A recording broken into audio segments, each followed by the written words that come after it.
Welcome, everybody, to LOL, the show where the left criticizes itself and laughs out loud to keep from crying. I am your host, Craig Pasta Jardula, the captain. Alongside with me today is the professor, Jeremy Kuzmarov himself.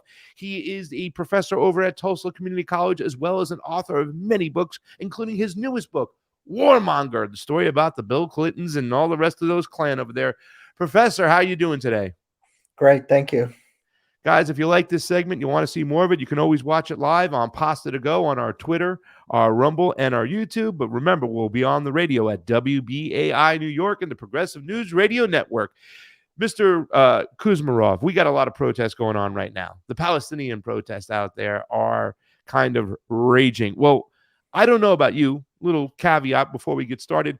I don't consider these pro-Palestinian marches. I consider them anti-death marches, anti-ethnic cleansing marches. I don't think so many people are out there just to push the plight of the Palestinians as much as they are out there to stop the bombing, to get a ceasefire, to stop the death of civilians. We are over 35,000 deaths in Gaza, a lot of them women and children. But what are your initial thoughts before we play this video from MSNBC and the way the mainstream media left is handling this, as well as some of the tainting of these programs by bringing in culture war issues beforehand? So let's talk about how you would define the protests themselves. What are they actually, Professor?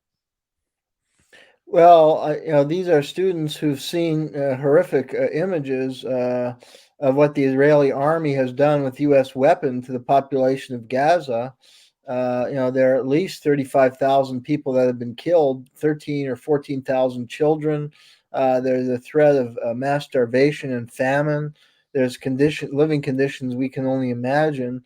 I think these, students are, people with a conscience and say, how could we allow this to happen? I mean, we're always told never again.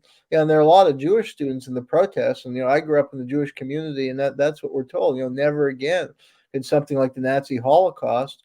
And to see our side doing this, brutalizing the Palestinians, is something a lot of young Jewish people cannot accept.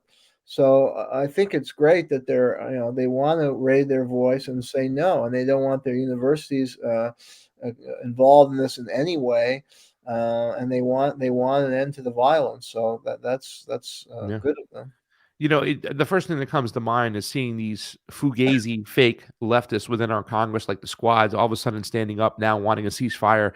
But people like AOC, one of their first big policy decisions was approving and voting yes for the Iron Dome funding. And also, she said defer to the caucus leadership on Venezuela. I mean, she's been awful in foreign policy. They really haven't stood up until just now when it was politically advantageous. But also the mainstream media on the left has been kind of crazy. It just blows my mind every single time you see what's supposed to be a leftist channel have people on like Brennan and Clapper. Take a look at this clip over here, Professor. Who are we going to play really quickly so the audience knows? I believe it's Richard Hawes, who's the head of the Council on Foreign Relations, who's a staunch supporter of the Iraq War and many other wars. Yes. And not surprisingly, he's not happy that these students, how dare they criticize policies of mass murder supported by the U.S. government. Let's take a listen to this, and we'll stop it. We won't watch the whole video, but we'll listen to a little bit of this at home. This is the head of the Council of Foreign Relations over here saying stuff. Take a look. In the principle and backbone we're seeing here. Well, Richard, to your point, I think that's where that's the place we've all been sitting in watching this, going, what the hell is going on?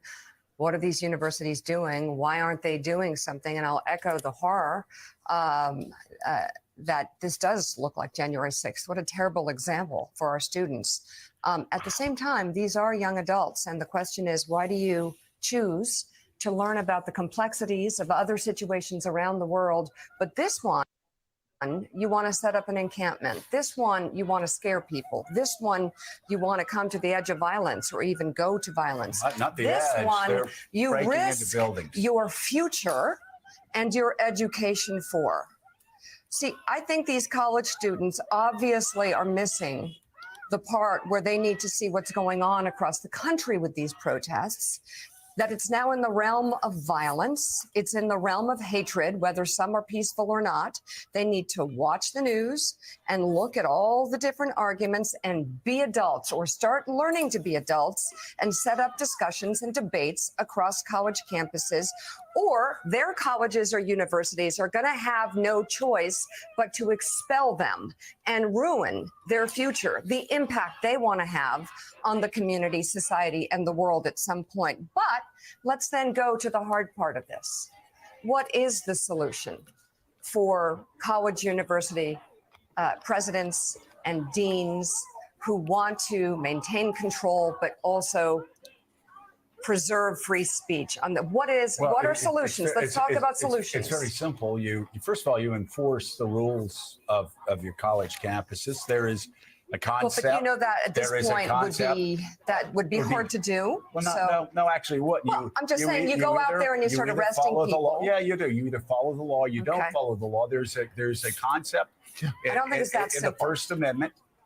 No, I will say, I understand over the last 24 hours what the Columbia administration has been trying to do. They've been trying to bring this to a peaceful resolution. And what happened? People got hammers and they broke into buildings. At that point, that's a crime. At that point, that's a crime. They should all be arrested, and they shouldn't be suspended. They should be expelled from school. Here. But this is virtue signaling of the worst order for again, white woke kids that have no idea what they're talking about here. No idea other than what they've seen on TikTok. Again, there's a huge gulf in my mind between children of Palestinian families. There's so much to unpack. There's so much to unpack there, Professor. First of all, I was at the Capitol outside, never went inside, on January 6th. And I've said this before. If they allow our politicians to get away, can you fix the, thank you. If they allow our politicians to get away with framing this fake insurrection on January 6th as a real insurrection, they'll be able to do it to you too as well. And a lot of these same people who went along that are at these Palestinian protests, it should be a little egg in their face, Professor, should it not be, that the fact that they supported the mainstream media when they were calling January 6th an insurrection, which it was not, now it's happening to them. Your thoughts on that, Professor? Well, I mean, watching that clip, they spin it around that somehow these, students are the ones who are violent, and how dare they? And I mean, what about what the Israelis are doing with U.S. weapons to the Gazans? What about the death of 35,000 people, 13,000 children in mass starvation? I mean, this is kind of lightweight, compared to the horror being unleashed out there. These students are just, crying out to stop this. And I mean, it's almost universally nonviolent. So their outrage at these students is really unbelievable. And, it's not surprising, though, from Richard Hawes, the Council on Foreign Relations of the think tank of Wall Street's think tank. And there's a book, I can't remember the author's name, called The Imperial Brain Trust, that looked at the whole history of the CFR and their support for war planning and imperialistic foreign policies, going back to its foundation 100 years ago. One of the founders, Elihu Root, was a key supporter of the U.S. colonization of the Philippines and U.S. intervention in World War I. So I guess it's not surprising coming from them to hear these attacks on students who are voicing their opposition to massacres and genocide, with their own government is supporting. It's a little bit crazy too as well, because the way the AIPAC lobbyist funds these characters like Mika Brinsky and and all the mainstream media and Joe Scarborough and all our politicians. I mean, we see every day how they've there's a lot of dual citizenship with some of our lawmakers, including the Speaker Mike Johnson. And it was nuts because we understand that from all these protests we've seen before, there's always provocateurs that go in there, cover their faces, start stuff up to kind of paint a picture on the whole protest themselves. I saw this at the Black Lives Matter rallies, where there were homeless people who would come in and try to use the protest as a way of looting and whatnot. And then they would paint a picture on all the Black Lives member rallies. And that just wasn't the case.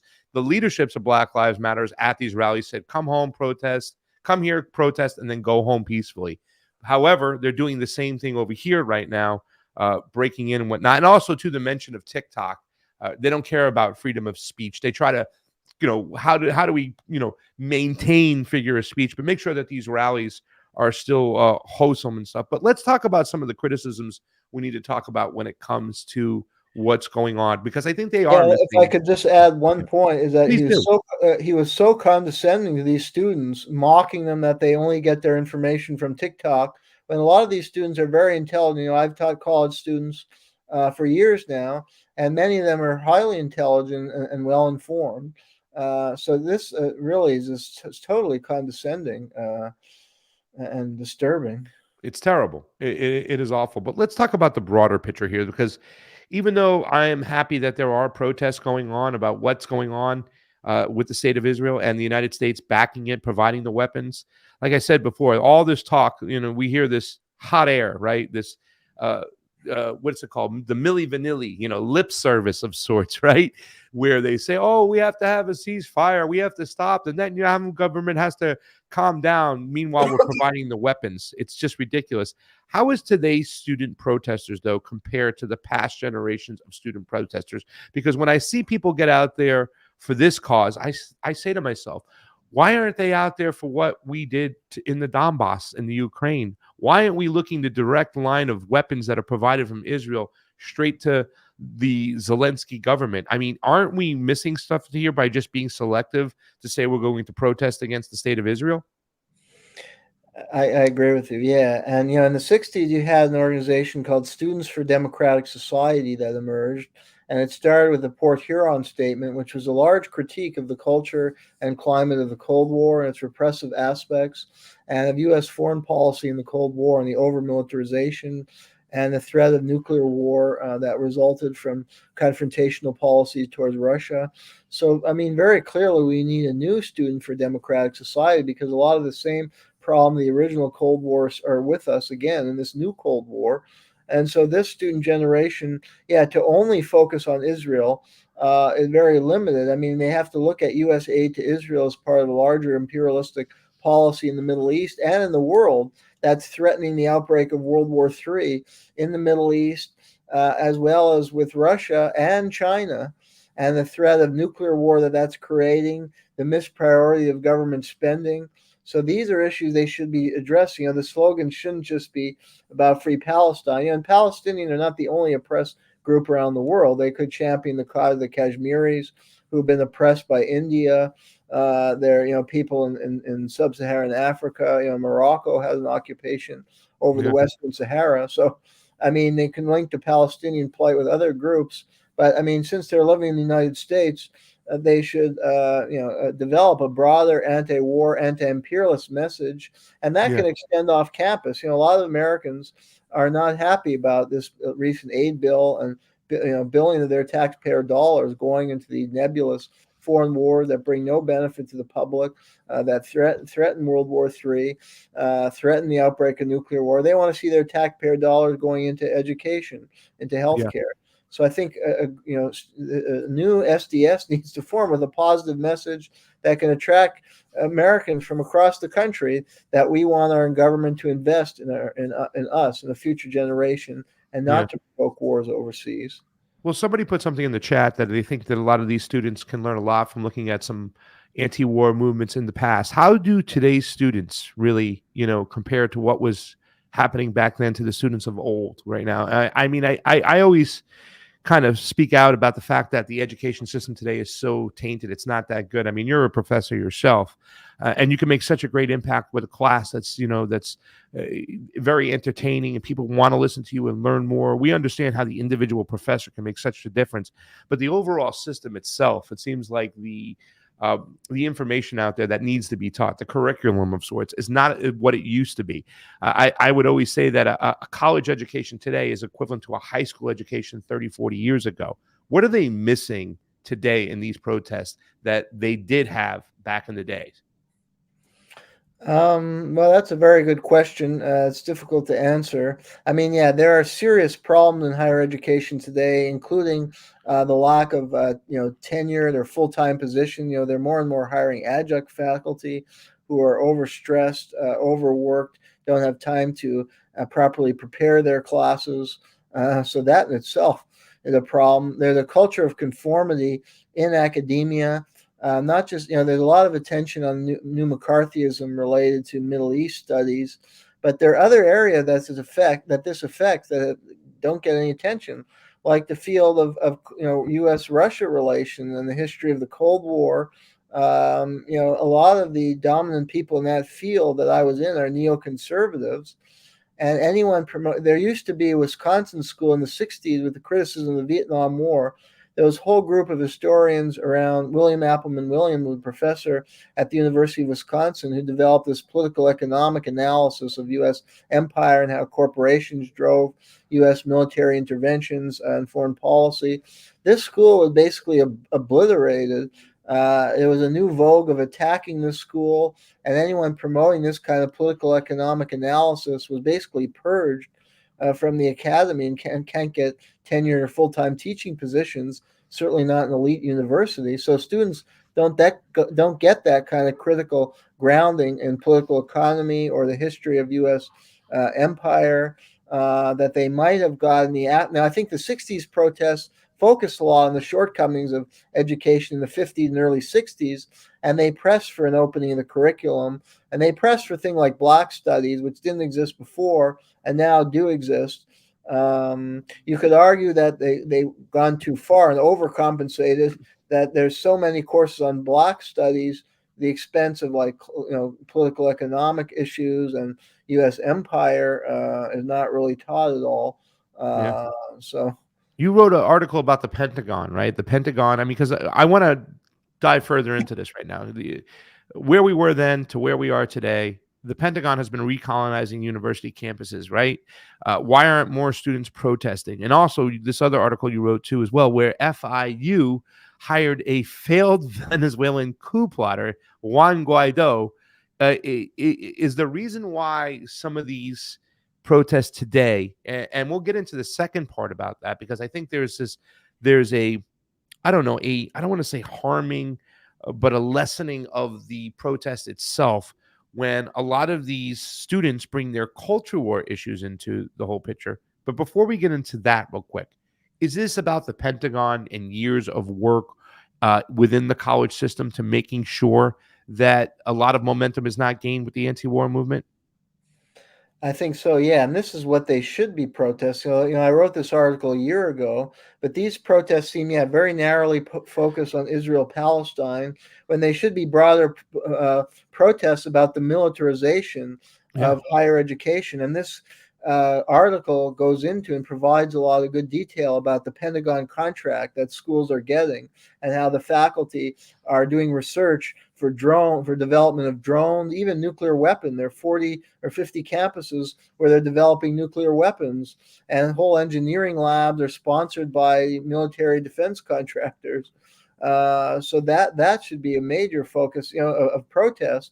And some schools, even the presidents and chancellors, come from top levels of the military and intelligence. And Harvard, another article I did, looked at how Harvard had this whole misinformation studies, and it's promoting this journal that's basically a cutout for the CIA, and it's promoting CIA misinformation, and it's all about denouncing Russia, and anyone who challenged the COVID narrative is a misinformation artist. I mean, the campus is supposed to be a place of free speech, free debate, but this is totally against that spirit, and it has its funding from the I believe the Ford Foundation, which is linked in the past with the CIA. So these are issues I think, students may be unaware of how deeply their campuses have been infiltrated by intelligence agencies, by the military, and how that shapes their curriculum and their conditioning to generally support U.S. foreign policies and the warfare state. Do you think the intelligence agencies are also kind of pushing some of these cultural war issues? I mean, I would say right off the bat, of course, if you're a trans person, you should be able to participate in these protests. Nobody's saying that you shouldn't. If you're gay, please participate in these protests, but we should be focused on what's going on. Comedian Alex Stein, who I just was at the Minds Fest with the other day, I don't necessarily agree with him on a lot of things, but I mean, he went into the protest the other day and he used the trans lives for Palestinian trans people for Palestinian lives, whatever it was, Excuse me for not knowing exactly the name, but he used that to kind of like highlight the fact that, Palestinians might not necessarily have a good record when it comes to gays or trans, whatever. I mean, I know a lot of politicians are kind of hitting on that, but don't these groups kind of take away from what's really going on? And do you think that there's some intelligence apparatus behind that, pushing these culture war issues to taint the protest itself? I think in general, the intelligence agencies, yes, have pushed these issues. They're very divisive. They divide the American public, and they divert activism away from the core issue, the political economy. And that's what the power elite fears. The power elite doesn't mind giving gays a bit more rights or gay marriage. I mean, look, Clinton and neoliberals supported gay marriage, Obama. That's how they can package themselves as progressives. But what they didn't want was a real serious protest movement like what was starting with the Student for Democratic Society to transform the U.S. political economy, to break the stronghold of Wall Street on our political system, to challenge the military-industrial complex. That's what they don't want. So they divert people into these other areas. And a lot of the curriculum is diverted. That's what I noticed.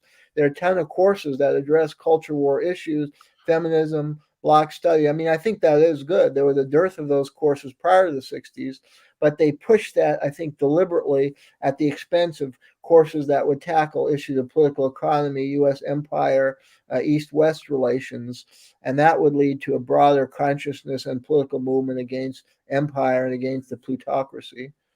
So what kind of message should we send to those out there who feel like their lives are at greater risk than some of the other people out there, that, feel like they're being repressed? How do we send the message to them to stay on the proper message, which is the lives of the Palestinians right now? Well, I think just that, yeah, we live in a free country and anybody could advocate for their rights. And they should be encouraged to do so. But yeah, these issues are really very vital now. The issue in the Middle East is the issue of the horrific massacres with U.S. weapons against the people of Gaza, and the threat of an escalation further of this conflict into regional conflict involving Iran, and that the neoconservative in the U.S. and Israel are pushing a regime change agenda in Iran and potentially cataclysmic war with Iran. So that should be the focus of any protest centered on Middle East policy. That these gay rights or transgender is really a separate issue that can be dealt with separately, and that this should be linked with the broader neoconservative foreign policy that is leading us on the brink of World War III, that is leading us to $1 trillion military budgets when a lot of our society is falling apart, that we're threatening world war with Russia and China at the same time, that are suicidal, and that tens of thousands of Ukrainians and Russians have been killed because of a war engineered by the United States. And the U.S. keeps blocking any peace agreements there, just like in with the Gaza-Israel. So there should be a connection between those two. And it's these same neocons doing all this damage and causing death worldwide. And there should be mass protests against these terrible people. It's a hard cookie to sell when you say broaden your horizons and make it more about the war machine, but also stay concentrated and don't bring in the culture war issues, because it's just going to taint the protest itself. That is it for this segment of LOL. I am your host, the Captain, Craig Pasta Jardula, with Jeremy Kuzmarov, the professor. If you like what you saw over here, go check us out on Pasta to Go on YouTube. Thank you for listening, and we'll see you soon.